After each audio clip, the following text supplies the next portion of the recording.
You know what's cool? Saws. You know what's even cooler? Big ass saws. Maybe a bit smaller.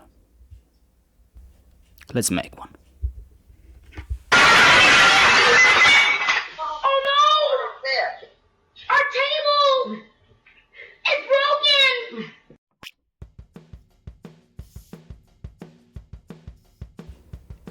The plan is to make something like this. For the blade I'm using an old Leafspring or spring steel or whatever you call it. I don't care.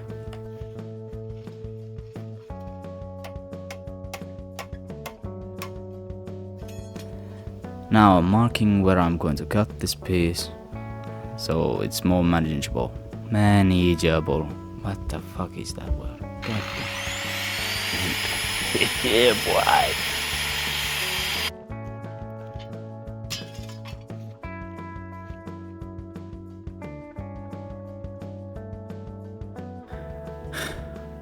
This took way too long. First thing I'm going to do is open up those rings on the ends of leaf springs so I have enough material to work with. Hopefully. Oh, maybe I have too much material. Don't know, we'll see.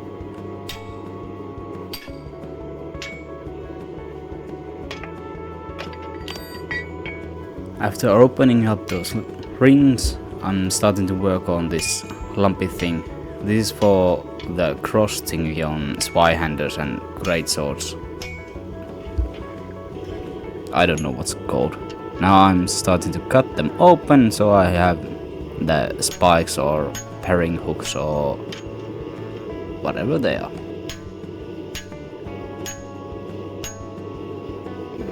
Once I've got them open, I'm going to start bending them to the right shape and direction on the blade.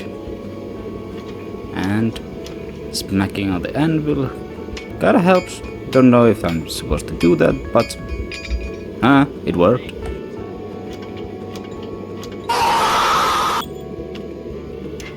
After I got the spiky thingies to the sides, I'm starting to work on the ricasso to make it thinner and less wide. It's not thinner, is it? What is it called? Now back to working on the spiky thingies. After I got the ricasso area to be good enough, I started to work on the tang. Started to make it thinner and smaller and longer. I worked on it until it is small enough, straight enough and long enough. There isn't much to say about this phase. After I got the tang, I made the tip pointy. Well, that's what I'm doing right now. Making it pointy. Okay. After rough shaping of the blade, I started to draw a silhouette or a template so I can follow it to make the blade curvy. Apparently it's called a flamberge or flamberg. I don't know how it's pronounced because I'm not French, but it looks cool. I wanted to make it. Whoop-de-doo. Wow, I'm bad at talking. What the fuck? After the drawing is done, I started to make it curvy or wobbly or something. I don't know. I don't care enough to research it. That's an awfully hot coffee pot. Now it's starting to look like a French fry, I guess. After I'm happy with the silhouette of the blade, I started to bevel it. This is where I tilt the whole blade and squish the edge, leaving the middle thicker than the edge. Now that I'm done rough working the blade, I started to grind the sides of the blade to be straight and to look straight and neat, nice and neat, something like that. Now I switch to the other side of the belt sander to reach the bottoms of the curves on the curved bit on the blade. After that I swap to an angle grinder to grind off the scales on the flat bits.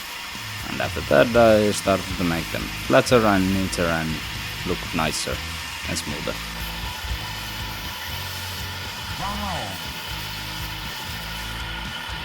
And next up I'm going to mark where I want to cut the grooves for the brass inlay, because I've chosen to hate myself and make this shit way too complex.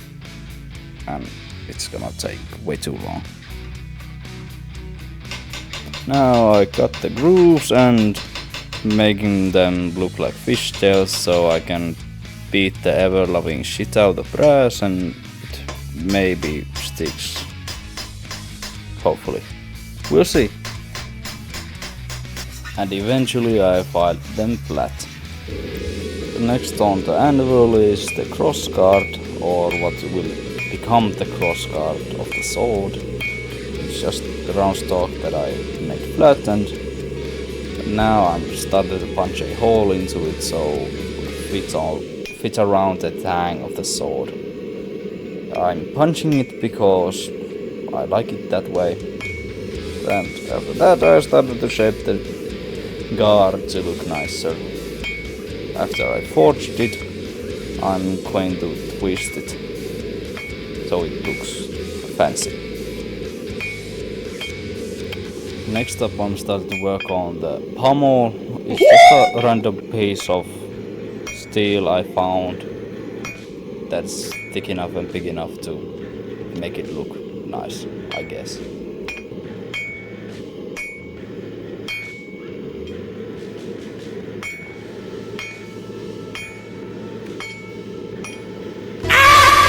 And now for the plot twist, I'm twisting it. Yeah! And now I'm going to make the fancy things on the crossguard that some or most Zweihanders or Flamberges have on the sides of the crossguard, the rings. And because I wanted to, I made the finger rings on the crossguard that come up, because they look cool and I wanted to make them. They are just basic thingies, I guess. Yeah.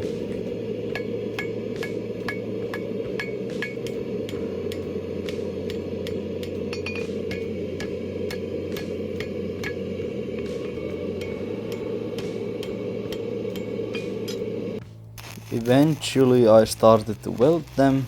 I somehow managed to get them stuck together, even though I'm not a welder, or pretty much I don't know what I'm doing. Now I'm making the end of the thing round so I can thread them and tighten the whole thing with a nut and bolt style connection. Now filing to its finished dimension. Now that I got the tang end to be round enough, I started to cut threads on it to accept the bolt to make it tighter. I don't know what I'm talking about. And eventually I drilled a hole through the pommel to accept the tang. I'm tired.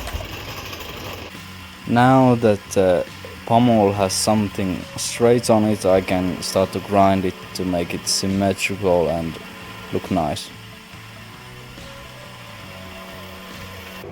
Next is the heat treatment of the blade.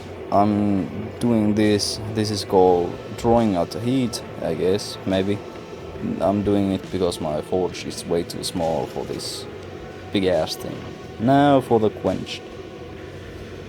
Let's see what's happened. Hello, how are you? I am under the water. Please help me.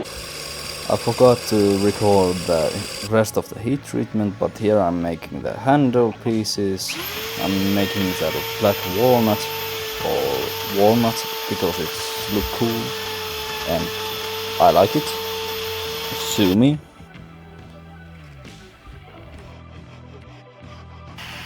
After the glue up is done, I've moved to the belt sander once again to start the rough shaping of the handle. It started as this big ass block and I just grind it, sand it to this nicely hand size, and some hand sand.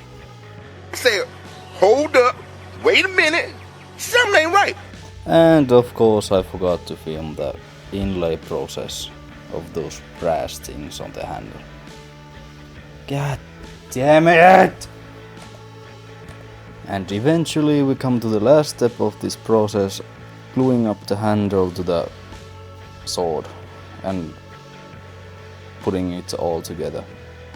I'm using 2-part epoxy because I don't know, it's okay, I guess. Now that it's put together and after waiting for the epoxy to dry, it's time to go to the Glamour Shots. Ooh, look at that fucking big ass blade.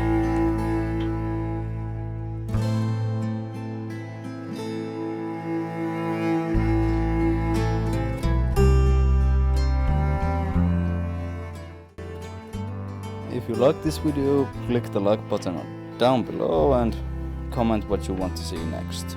Alright, bye bye!